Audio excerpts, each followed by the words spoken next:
Hello बालको, शुरुआत करते हैं क्वेश्चन नंबर 150 से। क्वेश्चन नंबर 150 हमें क्या कहना चाह रहा है कि a body is projected vertically upward. किसी बॉडी को अपन ने वर्टिकली अपवर्ड की तरफ फेंका and surface of the earth the displacement time graph. अच्छा ठीक है, इसका डिस्प्लेसमेंट और टाइम का ग्राफ अपन को चाहिए। और किसी वी वेलोसिटी के साथ में इस बॉडी को अगर मान लो अपन ने फेंका है ऊपर की तरफ, तो अपन को पता है कि अगर मान लो किसी वी वेलोसिटी से फेंका है तो नीचे की साइड में क्या लग रहा होगा, जी लग रहा होगा भी। तो उसकी वेलोसिटी क्या होती जाएगी, कम होती जाएगी, कम होती जाएगी, कम होती जाएगी, कम होती जाएगी। और किसी टी टाइम पे उसकी वेलोसिटी क्या हो जाएगी, जीरो हो जाएगी।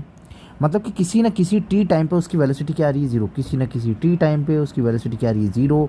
दैट मीन्स कि velocity is equal to displacement upon time. मतलब कि इसकी जो स्लोप होगी वो क्या होगी, जीरो। अगर इसकी स्लोप जीरो है तो यहाँ पे जो पार्टिकल है वहाँ पे कहीं ना कहीं किसी टी टाइम पे बाद यहाँ पे पार्टिकल या तो ऊपर जा रहा होगा या तो नीचे की साइड में जा रहा होगा। यहाँ पे नहीं है, यहाँ पे नहीं है टी टाइम के बाद में, और यहाँ पे टी टाइम के बाद पर जो है वो स्लोप क्या आ रही है, ज़ीरो आ रही है। तो यहाँ पे टी टाइम पे स्लोप क्या आ रही है, ज़ीरो। इसीलिए ऑप्शन नंबर 4 हो सकता है। या तो फिर और क्या कह सकते हैं, फिर और क्या कह सकते हैं कि फर्स्ट टाइम में जब अगर अपन ऊपर जा रहा है पार्टिकल तो क्या इसकी वेलोसिटी डिक्रीज़ हो रही है। हाँ भैया, इसकी वेलोसिटी जो है वो डिक्रीज़ हो रही है। तो या ये जो स्लोप है डिस्प्लेसमेंट टाइम का, ये तो पॉजिटिव आ रहा है भाई। डिस्प्लेसमेंट टाइम का स्लोप अगर पॉजिटिव है तो वेलोसिटी पॉजिटिव मतलब इंक्रीज़ हो रही होगी। तो यहाँ तो अपनी वेलोसिटी क्या हो रही है, डिक्रीज़ हो रही है। तो ये वाला कट गया। तो यहाँ पे अगर तुम देखोगे तो क्या हो जाएगा, नेगेटिव हो जाएगा। क्या कर रही है, डिक्रीमेंट कर रही है। लेकिन इनिशियली जो है कुछ ना कुछ क्या है, डिस्प्लेसमेंट है। अगर कुछ ना कुछ डिस्प्लेसमेंट है तो वेलोसिटी होगी। तो यहाँ पे तो इनिशियली वेलोसिटी से फेंका होगा अपन ने, और यहाँ पर भी फेंका होगा।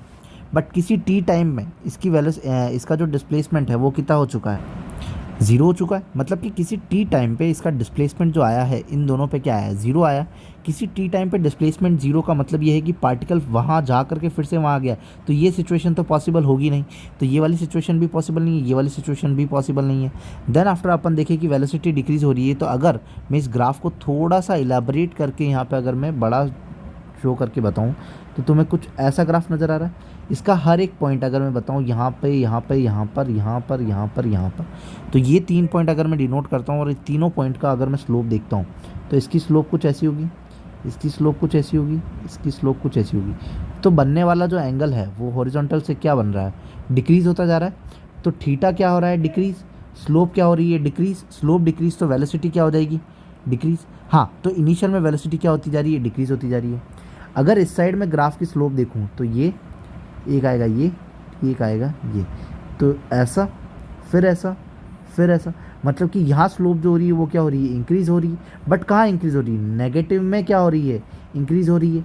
नेगेटिव में इंक्रीज़ होना मतलब डिक्रीज़ होना। तो यहाँ पे स्लोप नेगेटिव में क्या हो रही है, इंक्रीज़ होती जा रही है। मतलब कि डायरेक्शन जो है वो क्या हो रही है, नेगेटिव में इंक्रीज़ होती जा रही है। तो यहाँ पे स्लोप अगर तुम देखोगे तो इस वाले स्लोप से ये वाली स्लोप आ जाएगी, यहाँ वाली स्लोप से कुछ ये जा रहा है, यहाँ वाली स्लोप से यूँ जा रहा है, और ये ऐसा आ रहा है, और ये ऐसा आ रहा है। ठीक है, तो टाइम के साथ साथ में इसकी स्लोप जो हो रही है वो क्या हो रही है, डिक्रीज़ हो रही है। तो नेगेटिव में डिक्रीज़ होना क्या देगा, नेगेटिव में क्या हो रही है, डिक्रीज़ हो रही है। तो नेगेटिव में ही डिक्रीज़ होना क्या देगा अपन को, पॉजिटिव देगा। तो वेलोसिटी क्या हो रही होगी, इंक्रीज़ हो रही होगी। तो ऑप्शन नंबर कौन सा आ जाएगा, 4 आ जाएगा। If you like then subscribe. Thank you.